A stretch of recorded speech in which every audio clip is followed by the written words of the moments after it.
Innovation, it's one of the most elusive yet important concepts in our world. With the rapid pace of technology, the world conjures thoughts of a Hyperloop, SpaceX, moon voyages and other grandiose concepts that are part real, part science fiction. True, innovation led us to self-driving cars, airplanes and smartphones by design, but the daily practice of innovation also brought us sticky notes, chocolate chip cookies and bar soap. Whether international or not, innovations have changed the world we live in.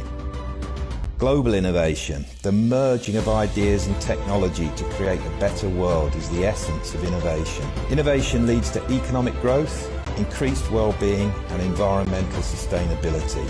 According to McKinsey, 84% of executives say their future success is dependent on innovation. Bringing life to new ideas and technologies that will improve quality of life using existing resources is what innovation is all about. The UAE has taken huge strides in innovation.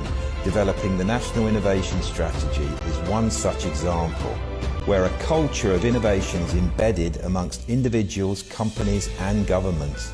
The strategy identifies priority sectors that will drive future innovation and structure around these key pillars. 1. An innovation enabling environment. 2. Innovation champions. 3. Innovation priority sectors. Expo 2021, Museum of the Future, the 50-Year Charter, Dubai Future Foundation and Dubai SME are some of the various events and activities driven by the UAE to promote its vision of innovation and leadership. Amity University Dubai, in line with the UAE's vision, are very proud partners and certified incubators of Dubai Future Foundation, Dubai SME and Hamdan Innovation Incubator. Amity University Dubai's Incubation Centre provides a valuable platform for students to become innovators, helping them convert their business ideas into functional startup businesses. The flagship incubation program, which is designed to support entrepreneurs with launching and scaling their own business concepts, putting their ideas into action.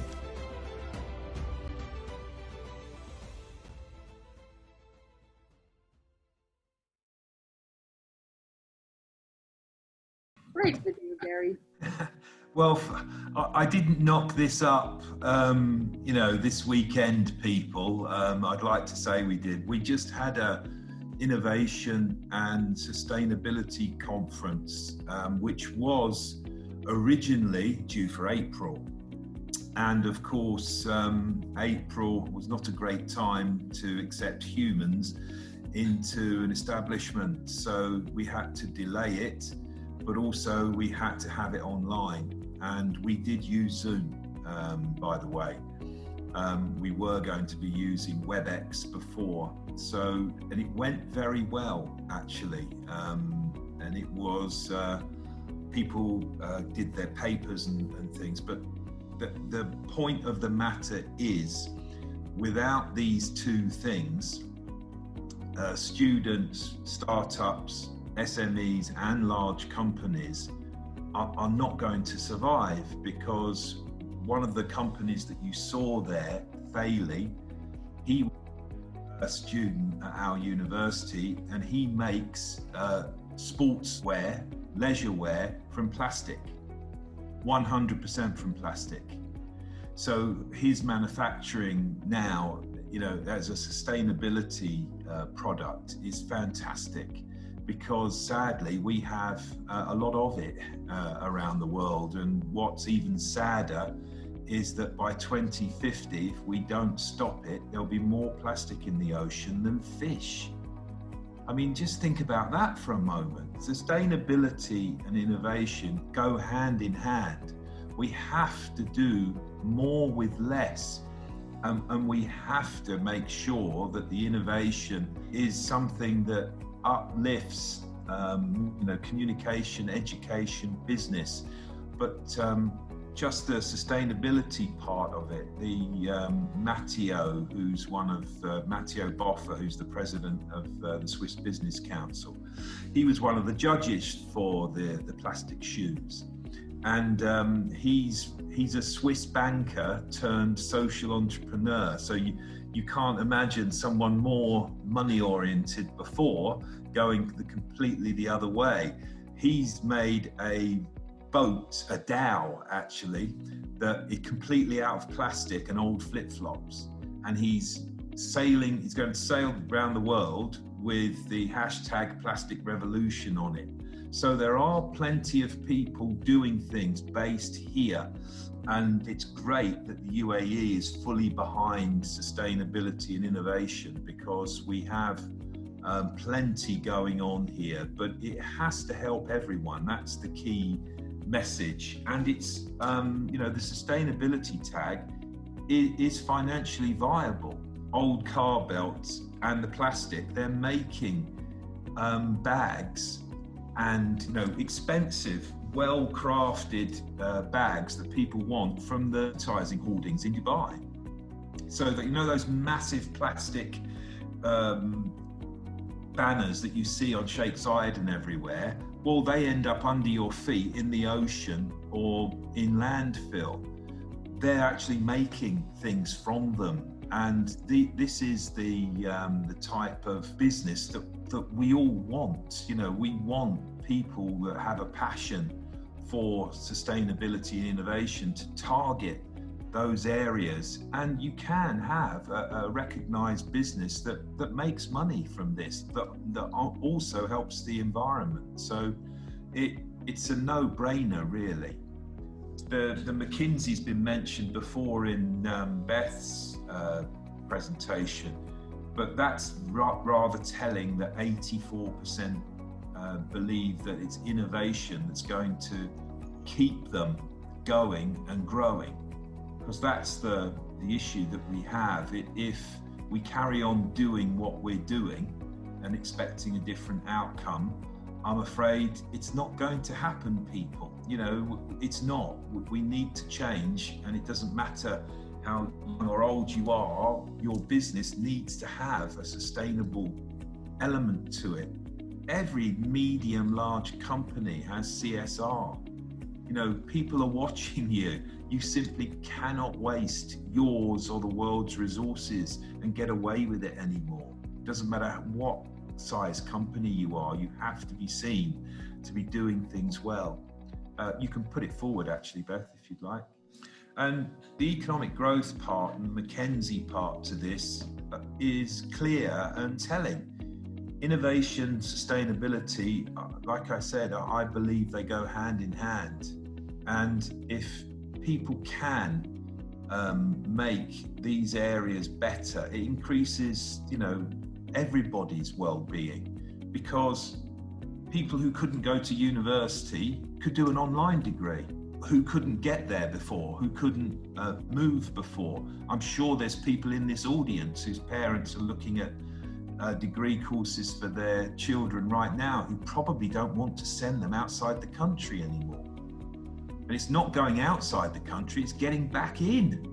Because the UAE have been really, really a bit of a beacon when it comes to deal with COVID-19. I think I'm right in saying that per capita, the UAE has done more COVID-19 tests than any other country. So that's how much they're trying to look after their population here. And it was quite funny, I was on a call and someone said to me, do you feel safe there? I said, trust me, I'd rather be here than in the UK right now when it comes to the COVID situation, because it does show, okay, it's only 10 million people, but it's still been managed very, very well. I'm not saying to get into technology here, but communication and education does get an extraordinary bump up from technology, because none of us were doing this before. And as I mentioned to Beth when she said, even I had a problem with recording something on GoToMeeting. I used to have a video conferencing company here back when Internet City first opened. So that was in 2001, when you had to have ISDN lines to communicate with people. Now we are looking at each other in real life. That's 30 frames a second, basically for free. If you were using this platform, you'd have it free for 40 minutes. Now, obviously, you have to have premium to get the extra add-ons, but the quality of the video here is what video conferencing was 20 years ago. If you add 5G, AI, virtual reality, and augmented reality into this, then we are, on the cusp of education and communication and accessibility being at the fingertips of anyone with a mobile phone or a mobile device. So it is very exciting. You have to embrace technology, whether you want to or not. There is no getting away from that, because our lives are very much aided by it. We shouldn't rely on it totally, because there's no app for us, I'm afraid, thank goodness. At least we're safe there, hey? But that's the difference when you come to having all these wonderful things like 5G, AI, and virtual reality. When you run, particularly business to business, and have partnerships and memorandum of understanding, that's when humans come into their own, because you deal with those, you deal with other humans, you use the technology, yes, and it's these types of surges that, where in 2008, the last major world panic we had, what companies came out of that? Uber, Alibaba, out of these times, and there'll be companies that come out of COVID-19 that will be leaders in their field. Uber is now the biggest hotelier that has no hotel rooms. Who would have thought 10 years ago that you would go to a strange city and sleep in a stranger's house? It just didn't happen, but it's normal behavior now. So we know that the changes that are happening now will affect us. We're just not sure how. And coming back to what Beth was saying about soft skills, Ken Robinson has been talking about creativity on TED Talks for at least 10, 12 years, that we should be teaching this in schools, in colleges, in universities, because it's the one thing you can guarantee is there will be change, and the jobs that people are being not even trained for, but the skills that people are coming out with are not applicable to the jobs that are going to be in that market in 15 years' time.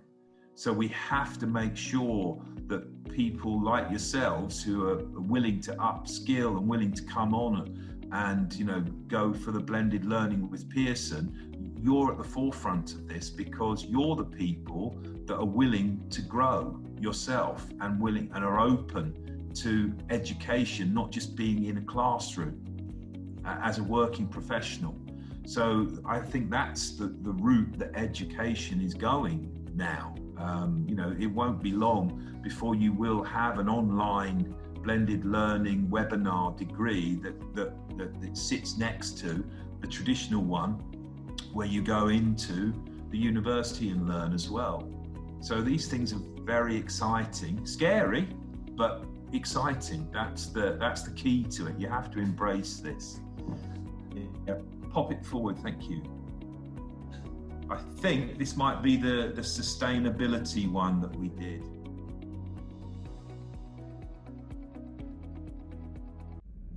Sustainability is meeting the needs of the present without compromising the ability of future generations to meet their needs. The United Nations highlighted the importance of sustainability by establishing 17 Sustainable Development Goals to encourage nations around the world to address the global challenges we have faced since the Industrial Revolution, which has led to inequality, climate change and environment degradation that resulted in global warming. The UAE announced the Vision 2021 national agenda focused on improving the quality of air, preserving water resources, increasing the contribution of clean energy, and implementing green growth plans. The agenda also includes monitoring and improving our sustainability goals on a yearly basis, all in line with the global movement 2030 Agenda for Sustainable Development. The strategy targets a combination of energy resources that combines renewable, nuclear and clean energy to meet the UAE's economic requirements and environmental goals as follows: 44% clean energy, 38% gas, 12% clean coal and 6% nuclear. Dubai's Sustainable City and Mohammed bin Rashid Al Maktoum Solar Park are examples of UAE's commitment to achieve their sustainability goal. For the installation of photovoltaic solar panels and a garden to grow sustainable produce, to incorporating intelligent control systems, green building regulations, energy cost and time-saving techniques, the Amity University Dubai 700,000 square foot campus is clearly unlike any other. These initiatives have resulted in considerable reductions in energy consumption. Robert Swan famously said, "The greatest threat to our planet is the belief that someone else will save it."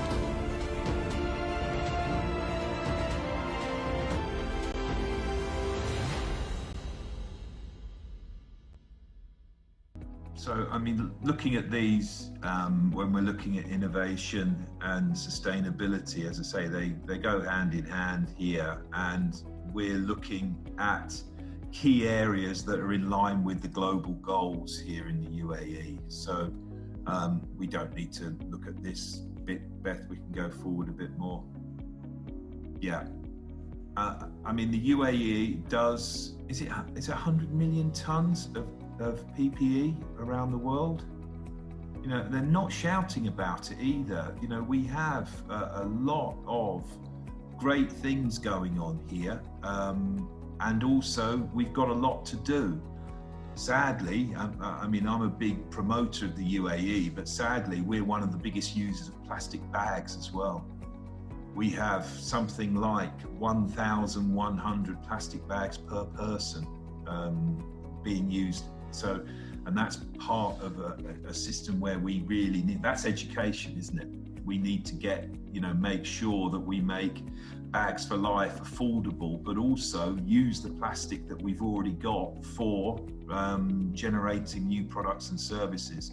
But as you can see here, you know, we're looking at clean energy, the skills we want everybody to use now. They're soft skills to solve problems, to have solutions for problems. Not reinvent the wheel, but look at problems rather than products. Look what's wrong in the world and see what we can put it right, locally and globally. But you have a backup here, and you still have a system where it will support you when it comes to startups, whether that's Pearson or Dubai SME or Dubai Future Foundation. There is plenty going on here. So next one, please, madam. And of course, now we've got Expo 2021. The numbers are still extremely impressive. Virtually every country in the world is going to be here. I think it's something like 199, if not 201 countries are represented or will be represented, because sadly it couldn't happen this year. But Dubai Expo 2021 will be a massive event, and there's no, you know, the one thing you can guarantee is the UAE will make this a great event. There's no question about that. And we have plenty of people here who can benefit from it, because the knock-on effect that they will involve colleges, small business and people with ideas. They're definitely helping that. So keep those soft skills going, keep the sustainability and innovation going, because you will be rewarded for it. There's no getting away from it. The link to startups and SMEs rather than big companies is taking over the UAE and has been for a number of years. Like most countries, SMEs are the lifeblood of the economy, not just big companies. So it definitely helps to be creative, innovative and have decent soft skills. Yeah, thank you so much, Gary. This was an amazing confirmation on the research from the practical standpoint and the real figures from the industry. And now we would welcome Amin Hamdan on stage to speak about the change and reacting to change. Because Gary and myself spoke a lot about how that we all need to change, but what's off it now is over to Amin. Thank you. Thank you. Hello, everybody. I miss running on stage, just go there and have some interaction. Intro music, yeah. Yeah.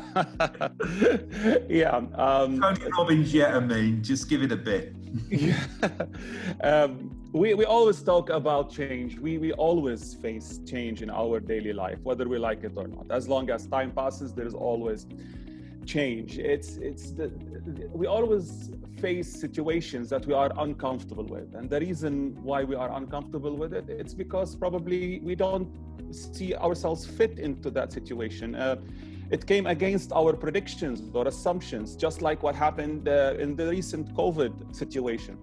This thing used to happen before COVID, and it's happening now, and it will continue to happen whether we like it or not. This will always be part of our nature. So change is always there. Now, how do we react to change? How do we do it? The best thing is to upgrade ourselves. This is how we look at it. Upgrade ourselves, upskill ourselves. This can be through courses you take. This can be through more readings you do. Probably take on new tasks in your job. Just to put yourself in unfamiliar situations so you can learn from that. The best option here will be to be flexible, shapeless, fluid, in a way that we can fit into any situation. And the only way we can do that is probably by breaking the bonds, it's like, imagine fitting an ice cube into a bottle. It becomes very tricky to fit it into it in its solid state. Now I'm speaking as a physics teacher. But if we manage to change that ice cube into water, into fluid, then it will flow smoothly into the bottle. And this is what we need to do. The reason why we acknowledge change now, it's because we are under the challenge. We are under every resilience that we thought we had, every decision-making skills we thought we had, every teamwork spirit we thought we had is now under test. So those who don't want to work inside a group, now it's a challenge, how they can survive. Those who are not resilient, also they are under this challenge. One of the ways I look at it is to be shapeless and flexible to fit into all these situations. Now, because of that, I'm not surprised if companies come and ask and focus more on a lot of the skills that they want to ensure that whoever they want to hire is able to perform a task to the fullest, has the perseverance required and needed, has the patience, it makes the right decisions. I'm not even surprised if I know that we are, because of the entrepreneurial course that I'm taking, I'm working now on establishing a new company. And one of the items on the job description is whether or not he took, or that candidate took any online courses or an online certificate. And the reason I'm asking this, or we require that, not because of a certificate, it's because we want to make sure can they have a good time management, they have the commitment, because when you take online courses, there is nobody following you except Nicole, sometimes giving you the calls every now and then. But well, having a learning coach is very important. But again, this is a measurement of your commitment. So for me, a person who got a distance learning degree or certificate, it's not like what the university and how they got it. It's the commitment, the time management that they put in that is important to us. So to wrap all of this is, yes, change will always be there. We need to adapt to change, be flexible, be fluid, upgrade our skills. Whatever courses are available, let's just grab it, read about it, and that's it. I'd like to close all this in a small video. I don't know if you are all familiar with Bruce Lee, but he has a very interesting statement about water. This is what it is, okay? I said, empty your mind. Be formless, shapeless, like water. You put water into a cup, it becomes the cup. You put water into a bottle, it becomes the bottle. You put it in a teapot, it becomes the teapot. Now, water can flow or it can crash. Water, my friend. Wonderful. Yeah. Let's be like water. Thank you, Amin. Thank you.